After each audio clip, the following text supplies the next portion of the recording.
I just time wise, I'll be honest with you. I got tired of grading papers. To be honest with you, tired of grading papers, and so opportunities came. I created a curriculum called Tools for Intentional Excellence for 21st Century Leaders.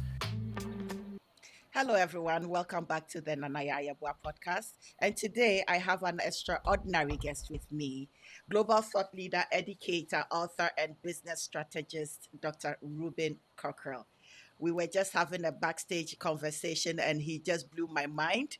Thankfully, he just blew my mind. My head is still on my neck. So, Dr. Cockrell's life work is about helping people master their own table, turn obstacles into opportunities, and reclaim personal integrity in today's fast changing world. Dr. Rubin Cockrell, welcome. It's an honor to have you on the podcast. It's an honor to be here. Thank you for the opportunity to be here and the intentional life work that you've been doing in terms of storytelling and empowering people in the village. You know, there's an expression that says um, that it takes a village to raise a child, but if the village is dysfunctional, you raise dysfunctional children. And so, appreciate you being intentional of minimizing the dysfunction and having that tradition of storytelling and passing on a part of legacy building. So it's great to be here. Sharing a little bit of your life's journey and the pivotal experiences that shaped you to who you are today.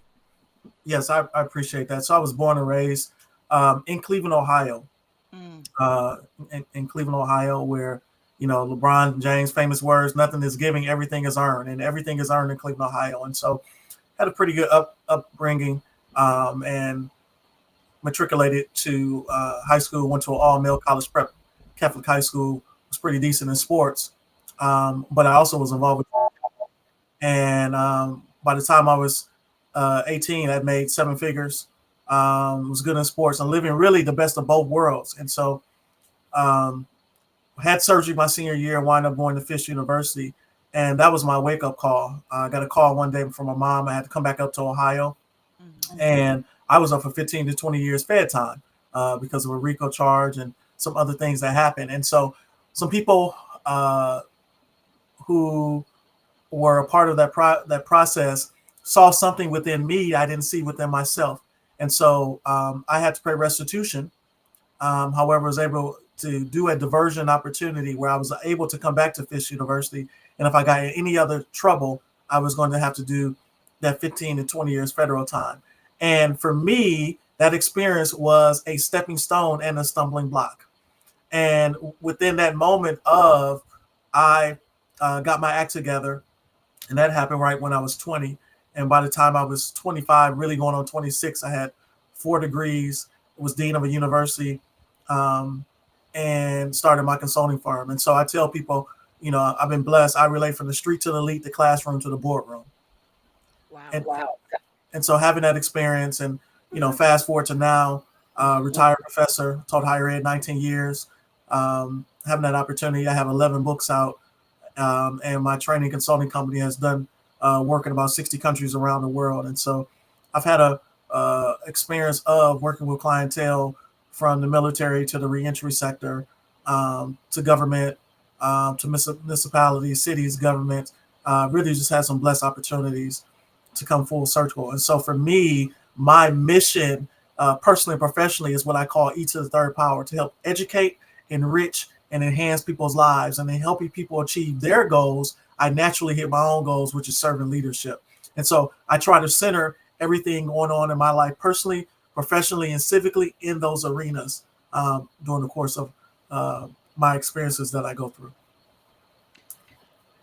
If I'm permitted to say, you look too young to be a retired professor right now.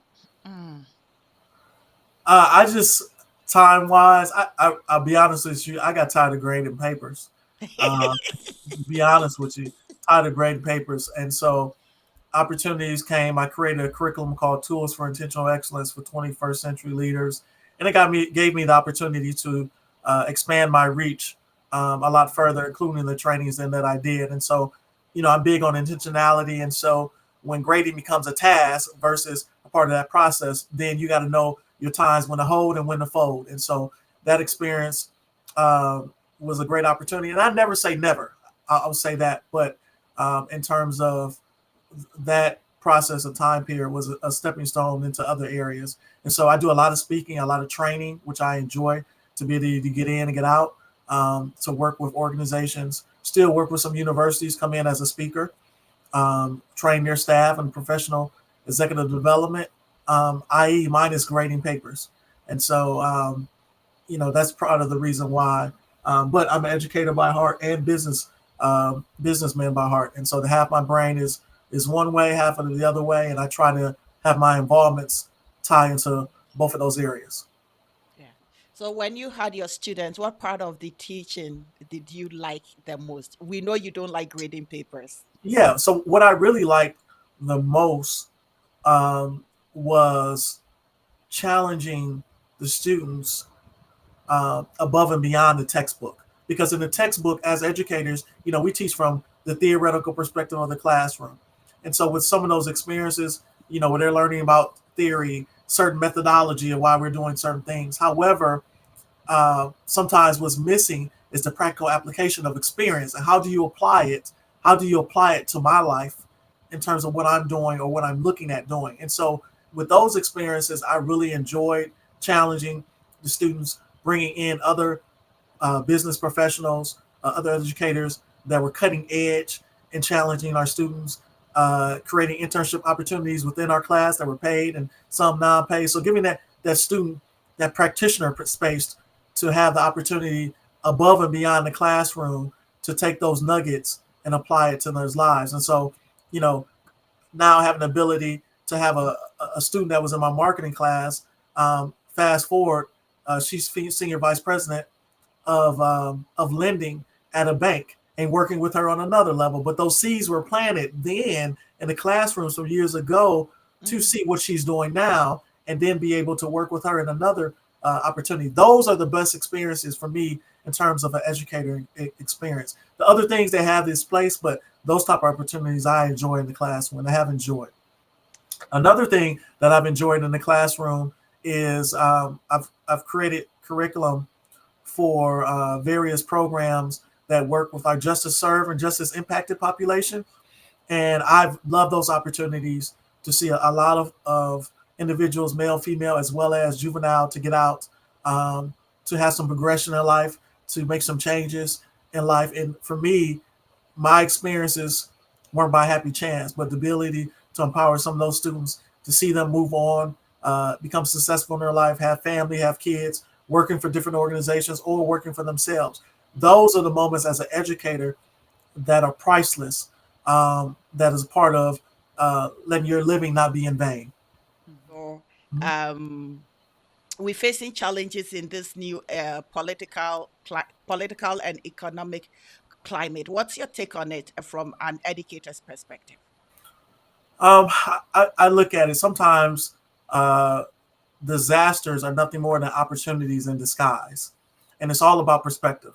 Um, Regardless of what one thinks of DEI or not think of DEI, um, it's been strapped, it's been pulled, and so I look at it. Where do you go from there? And this is the opportunity to be comfortable being uncomfortable, and sometimes unlearning learned behaviors, and the opportunity to build strategic, intentional collaborations uh, where there's meaningful conversation, there are sacrifices, but the opportunity to stretch yourself uh, and have the gamut of going after different opportunities or exploring that, 10 plus 0 is not the only way to get to 10. 7 plus 3, it could be 8 plus 2, it could be 6 plus 4, it could be 4 plus 6. So I individually have to be willing to unlearn learn behaviors, but yet, too, no longer the opportunity of working as the lone wolf.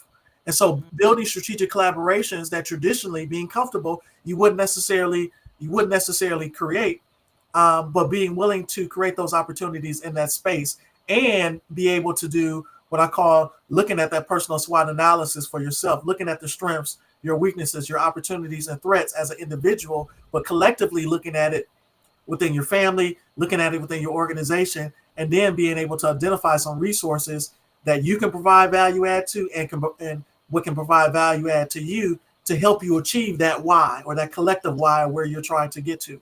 And so I think one is one having confirmation, affirmation, and validation in their life, and then two, being knowledgeable about a lot of things going on. However, not getting drunk off the news of what's going on, because you can get in a state where it's the expression of paralysis by analysis, and so you have to be really intentional right now in terms of what you may pursue, what you're going after to target, and then create opportunities for others, but also opportunities for yourself. And so there's some challenges. There's definitely some challenges, but yeah, I see opportunities. It's just all about the perspective of how you look and willing to stretch yourself and what state to go after. It may be changing your circle. It may be branching out to others that traditionally you would not come across to work towards some common goals where they can be mutually beneficial. Mm-hmm. And so for me, that's the perspective that I've taken um, with it, that helps to minimize certain levels of stress or anxiety in other different ways. So that's somewhat how I look at it. Yeah, it's thank you very much. Thank you. You've provided much insight, and I do hope that the listeners will also learn a little bit from you. It's very valuable insight. So let's get back to you and your books. Now, Yes. I love books. If you leave me, my whole bedroom will be a library. And I think that the reason why I love books is that it allows my imagination to take me places. And for persons such as yourself, the kind of books that you write, it's amazing. It's amazing. So Thank you.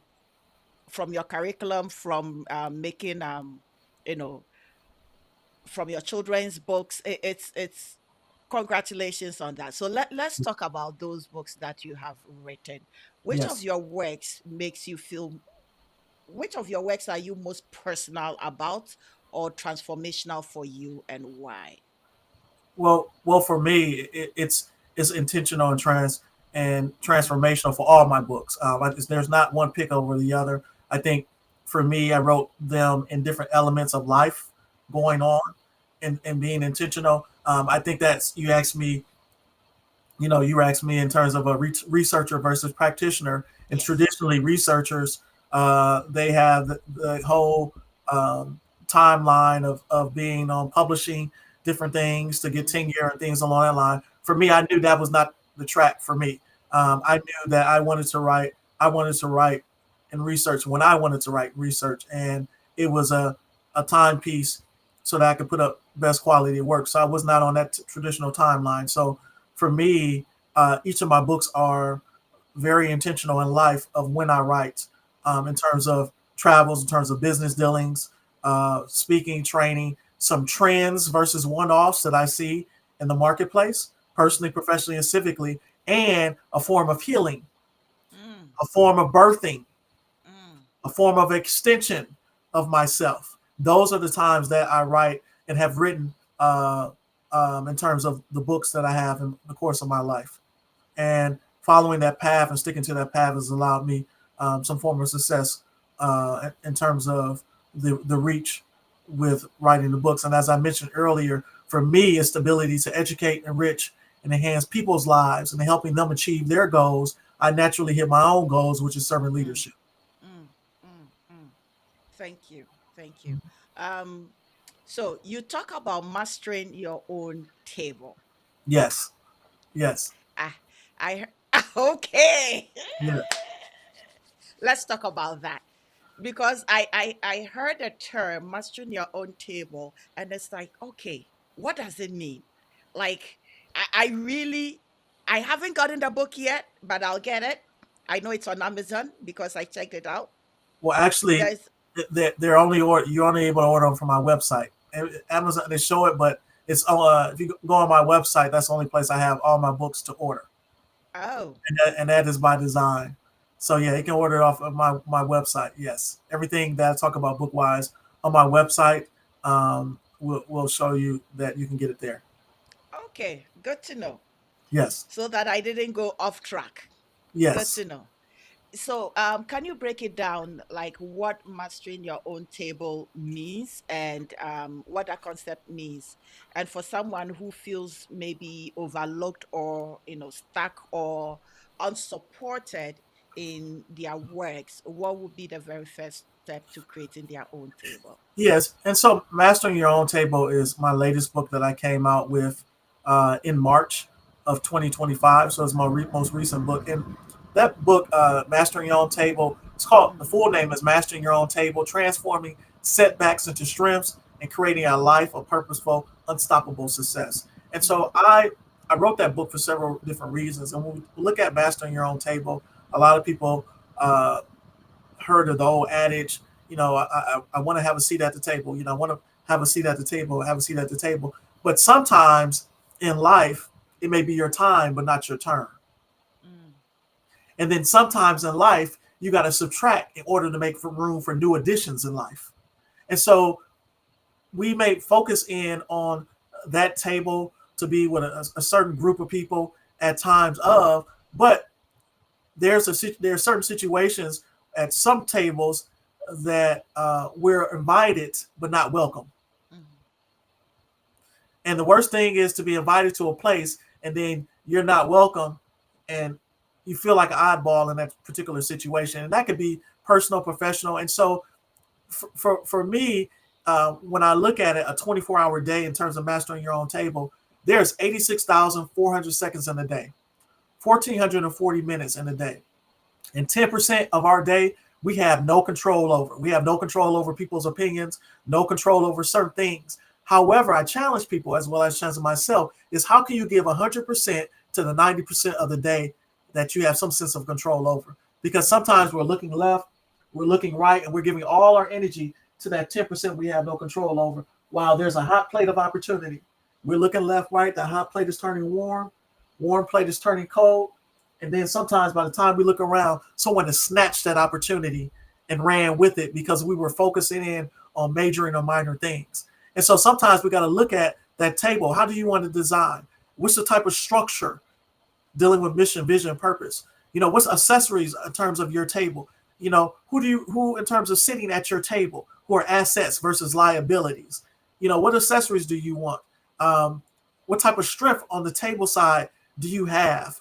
That you want? Do you want the table to bend down, or do you want the table to be able to flip back up so you can have more additional people at that table? And so being able to focus in on really investing into self personally and professionally, and then with that mission of why, aligning yourself with the right, as I mentioned, assets versus liabilities of people of different ethnicities, of different backgrounds, who may become your personal advisory board or personal professional advisory board that works and assists with you in different areas of your life. And being able to focus in on those key pieces that allow you to build that table of stability in your life, and to be able to pivot and shift and pivot, as I say. And so when you look at today's times, you look at certain things happening, the focus can be wrong, and we waste a lot of time, because time is the biggest currency. mm-hmm. You can't get that back. And think about, we all have how much we've wasted time on dead weight, personally and professionally. Oh For me, goodness. having this experience, too, just I talk about some experiences in personal, professional life. Having one of my children, born with their eyes closed, and dealing with that experience, and dealing with divorce, and dealing with other experiences, and looking at how do you go through those experiences that were setbacks and turn those into stepping stones where you're able to progress forward. How you're able to deal with grief and realize you don't get over it, but you learn to grow through it daily. And having those experiences, just being really intentional about that space that you keep around you. And so those are, in terms of mastering your own table, those are some of the things I talk about. We talk about, the ability, the power of purpose, embracing fear and failure, and how to fail forward versus just fail. And then we talk about, the discipline of daily habits, cultivating resilience, building strong relationships, you know, harassing the mindset of mindfulness and taking time out to reflect, on the course of your day, and then overcoming obstacles and various challenges. And then just the art of decision making. I talk about some nuggets that I use and experiences of challenges, failures going through, and and things I learned to be able to help someone else um, in the process of young, older, and different. And so that is what mastering your table is about. Oh, geez. That is a lot, but it's not a lot. And the reason why I say that is that you give us all these skills and tools to master our own tables. At the end of the day, it's up to us, Yes. the listeners, to say, I'm ready, and then take it one bite size at a time. I know Yep. when you listen to persons like Dr. Cockrell, it's like he's got it all down packed and he's just saying it, it's coming out of the flow. And the reason why I could say that is that I also have my challenges. Mhm. No doubt. I also had my challenges. Discipline is one of them. I have to talk to myself a whole lot to discipline myself. And even, for instance, sending you those questions, I had to say, listen, let's get in closer. You got to reach out. You got to let him know we're still on with this interview. Create the questions format. Let it give it to him. So it's always, that discipline, that consistency and persistency. Do I always get it right? No. Mhm. But Yes. it's a continuous it's continuous thing that you do. And a lot of times in these situations, it's not a right or wrong. It's just knowing where you are Yeah. in life, which is most important. Yeah. And at the end of the day as well, if you want to get to somewhere, you got to how do we call it? Start the journey. Yes. Nobody is going to start the journey for you. So you got to start the journey. And I'll say, in speaking about starting the journey and having this conversation with Dr. Rubin, how I got through to you, and then I saw who your publisher was, and I connected with your publisher. So your publisher and I, one of your publishers, Timothy Bond. So I actually interviewed him as well. So this is the beautiful thing about when you start and you set your own table or you master your own table, all the pieces start falling together, but you got to do the work. If you don't do the work, the work ain't gonna do you. Yes. Yes. So let's go to doing business, because you're an entrepreneur, you're a Yes. businessman. Okay. In this economic climate, which is so challenging, what mindset or strategies have helped you stay, above? Well, a couple of things, as I was mentioning earlier. For me, Mhm. um, I always knew I was called to work with people of various ethnicities and backgrounds. And so for me, one of the things that's helped me as a differentiator is because of my experiences of traveling the globe. Mhm. I work with people of different ethnicities and backgrounds because of different rooms that I am in, from education to business. I have my own cigar line.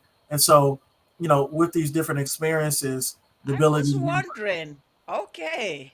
yeah, the ability to be open, the ability to interact with people of different ethnicities and backgrounds, and so with it has afforded the opportunity to not just work with one set of people, and so being in different spaces, I have uh, this personal professional equation that I operate off of, and that is um, how can I make an impact, be influential, create incomes, plural, equals operating in purpose based upon core values and principles, and be profitable, which equals social entrepreneurship. And so I try to center myself in different things along that line in that space, and then keep, progression, keep growing, and challenging myself, and then just being open to pivot and shift and open to different opportunities that align in that area. Is it easy? No, it is not. Mhm. However, being intentional about the work, working to create legacies, for me is what keeps me humble, keeps me hungry, and looking at where the puck is going versus where the puck is at. Mhm. Mhm. Mhm. Thank you. Thank you. Um, you spoke about values earlier on, keeping with your core values, your values when you're working. And I'm big on values. Mhm. I'm really big on values, most especially in this day and age, and as you know, in the business circle or even within our personal lives. I'm going to throw it out there. What are your three top core values? Uh, Three top core values is trust, consistency, and execution. Mm, okay. So that leads me to my next question. There's a decline in values and integrity in society. We can see it. Yes. And even with the man on top of the country where you are, the values are very questionable. So um I'll say that, how can an individual, most especially, let's focus on the young people, right? Begin to rebuild their personal core values. Yeah. Now, well, that's a good segue. Part of the reason why I wrote The Consequences of Being Trifling. Part of the reason why I wrote that book, the book before Mastering Your Own Table. You know, no, You were just waiting for me. you just set me up for alley hoop. I was just waiting. It's different for everyone. Hmm. I mean, the first chapter of that book is when leadership calls, will you be ready? And Hmm. so, a lot of times, um, getting back to those core values and principles, as I mentioned earlier, it takes a village to raise a child, but if the village is dysfunctional, you raise dysfunctional children. For a lot of times in my experiences with children, and the reason why part of I wrote those children's books is because sometimes there's lack of exposure in their space, their environment, and so they have to see something different, um, see something different. And that's why when I was telling you as an educator, I like the practical application of you're learning about this theory of a business person in the book, but let me bring someone in who's doing it so Hmm. that you can be exposed, ask questions, work on internship opportunities, job opportunities, those experiences, because you can then realize, what, I've been thinking 9 plus 1 is 10, but now I got exposure. I got 6 plus 4, I got 7 plus 3, I got 4 plus 6, I got 5 plus 5, which opens the doors of Hmm. opportunity where you see some things that are a trend versus a one-off. And I think that Yeah. is key for our young people in terms of providing exposure. So when you look at early childhood education, a lot of a key word they say is character education, teaching those character skills, those core values earlier on that transcend through those children becoming adults. And so a lot of times as adults, we act out of what was in place or not in place as children, Hmm. and that Hmm. happens a lot. And so we have to provide that exposure much earlier on, to teach about those experiences with our youth, but then self-check ourselves: do we have those things in place? Because the youth of today, they say that I'd rather see a sermon than hear a sermon any day. You can Hmm. talk to me till you're blue in the face, but what are you doing? What are the fruit that you're bearing? If you're not Hmm. bearing fruit, why the hell should I listen to you? Hmm. That's the reality of it. It's not necessarily being disrespectful. It's saying you're saying this, but what practical application are you showing to be that example?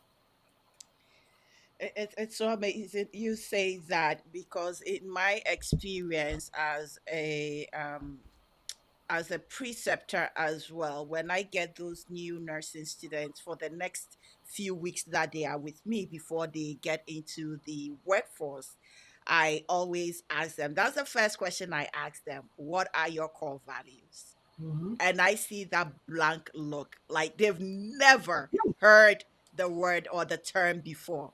Yes. And so I tell them, Google it up. So they Google it up. I say, okay, you go look at five and see which one best, speaks to your spirit. And then the next day, come back and we will go through, and you tell me how you utilize that in your nursing practice. Because you know what, the core values are the foundations for society, for our cultures, Mm-hmm. etc. Without those, we are absolutely nothing. We are Yes. absolutely nothing. So I am very big on core values and teaching those core values right there before they get into the field. And that's why sometimes we have all these human beings who are caring for other human beings who don't have empathy, who have no business being there. Yes. Yes. So So let's get into mentorship. Do you do mentorship as well? I do. I do. I do. I call quality versus quantity mentorship, Mm, because for me, whatever I get involved in, I like to under promise and over deliver versus over promise and under deliver. And mhm, so, um, with that mentorship, I like to be intentional, um, for those individuals that I do mentor in the various areas, as I mentioned, of their life, because I've known over the years of good and bad and challenging experiences being mentored, um, that there were some nuggets that I learned that I wanted to apply in the aspect. But that is a part of giving back. That's a part of lifting as you climb. And I think that is very important to be able to do that mentorship piece. So, yes, I do. mhm. So for a young individual who is considering, getting a mentor, what would be your best advice in as to how to recognize a mentor who is worth following or connecting or Yeah, well, I would say one for them to do some Mhm, self work, and depending upon what age and where they are in life, in terms of where they are personally and professionally and where they think they want to go, personally and professionally. And as I mentioned, you can have multiple mentors. you mhm, know some mentors are only good at various aspects of your life, and that doesn't diminish who they are, but they're only good in this aspect of your life, and that's okay. And so the ability to be able to identify that, organically as it happens, and then sometimes it happens impromptu where mhm, you have experiences of, so remaining open, um, in various areas of your life. And then some mentors you have in certain peaks, and they can only take you to certain peaks because they're only at certain peaks. And that's mhm, nothing against them. mhm, But then you kind of pivot and shift in that area of. So it's starting off at certain places, identifying where you may want to go mhm. and what to strive towards. And then, um, seeking out people maybe necessarily around you or others that are not, or doing research because you got access to the internet and other stuff, being able to research, what Mhm. is a mentor, Yeah. and some folks that you may want to have exposure to, and then ask. Mhm, mhm, mhm. Excellent. Great. The hidden curriculum. Yes, yes, we've been talking about it. You just didn't know. We've been talking about it. Oh, Yeah, we've been talking about it. Listen, I intertwine all my books into everything that we talk about. It's the hidden curriculum. This is my first book. the hidden curriculum. Yes. So, the recap for listeners who are just tuning in or who missed it like I did and was just waiting to hear under the hidden curriculum what it is. Yeah, so the hidden curriculum, life learning lessons you won't learn in a classroom. And this kind of Yes. goes back to our early conversations when we were talking about, experiences in education and Mm-hmm, teaching, and, um, as both educators, mm-hmm, providing a syllabus to our students. These are your core objectives, these are your timelines, these are dates that things are due, and you know provide your best quality of work, and there's a correlation to what grades you may get. yeah. However, when you look back at the reflection of us as educators and experiences of that, some of the greatest experiences, some of those stepping stones and stumbling blocks that I was telling you about was Mm-hmm, were those hidden curriculum moments beyond the classroom as a practitioner that you learn, that you grow from. And so when you look at curriculum, the hidden curriculum, chapter one is life as a hustle, how we hustle physically, spiritually, mentally, emotionally. And the word hustle gives a negative connotation, but we go through it daily. I talk a little bit about that. And then chapter two is talking about, a lot of times in our society, we talk about, you got to operate outside the box, outside the box. But I believe there's a third element of thinking. And when we look at our true change agents and the innovators in society, that's thinking without any boxes at all. So that if you have boxes, you create them. And that mm-hmm, is working at a certain mind frame and mindset of where you realize that, um, your mindset is thinking, you know what? I'm imagining the possibilities of success versus the fear of failure, mm-hmm, and mindset and going about certain things. And so, that's a little bit about, that, thinking about boxes at all. And then, chapter 3 of the hidden curriculum is learn to lead yourself before you can lead others. And there's a lot of world of wounded leaders. Yeah. And those spirits, if we don't deal with it at a stepping stone level, stepping stones turns to a pebble, pebble to a rock, rock to a boulder that hinders our personal and professional growth and success rate. And so I talk about that. And then chapter 4 is one of my, I have to say, probably one of my favorite chapters in this book. And it asks this, the one fundamental question: are you around people who tolerate you or celebrate you? Mm. And you actually have to do some activities of folks who are tolerating you and some folks who are celebrating you. And then chapter 5 talks about stay ready, you never have to get ready, and ready for prepare for opportunities. Um, as I mentioned earlier, sometimes it's your time, but not your turn. But when it's your time and turn, it exponentially makes up for anything that you thought you may have lost. And so being prepared. And so those are some of the key areas, the chapters within that book, experience wise, the practitioner side of life, that I talk about in that book. Oh, that is wonderful. Wonderful. We talk about these days, you hear in leadership circles talking about emotional intelligence, emotional intelligence. What Yes. does it mean? Uh, it depends on the day.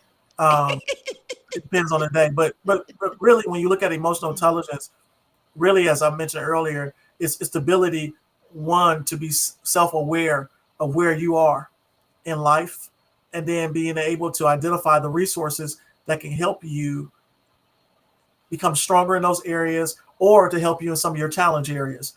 And it's really situational awareness, being in tune. As I said earlier, some things are not a right or wrong answer, but me being intentional and having that positively selfish time, I like to say, to see where am I? How am I feeling? mhm. The experiences in my life, are they a one off or are they a trend? Because I got to approach it differently if it's a one off versus these are trends that are going on. I may need to make some adjustments in preparation for the future. And so being mindful of having that mindfulness time to identify your emotions, your feelings, and realize that duality is real, Mhm. that there are experiences that happen in life, like grief, where you could be an extrovert but not want to be around people. Yeah. You could be highly functional and highly depressed at the same time. Once again, it's not a right or wrong, but it's identifying those areas and then realizing what resources do I need to assistance, help in those various areas of your life. And so, that emotional intelligence is really key because, as you were mentioning, with the preceptor programs, that there are a lot of times where we have the technical skills to do something, but there's a lack of communication skills, Mhm. decision making skills, that empathy, those Mhm. areas of.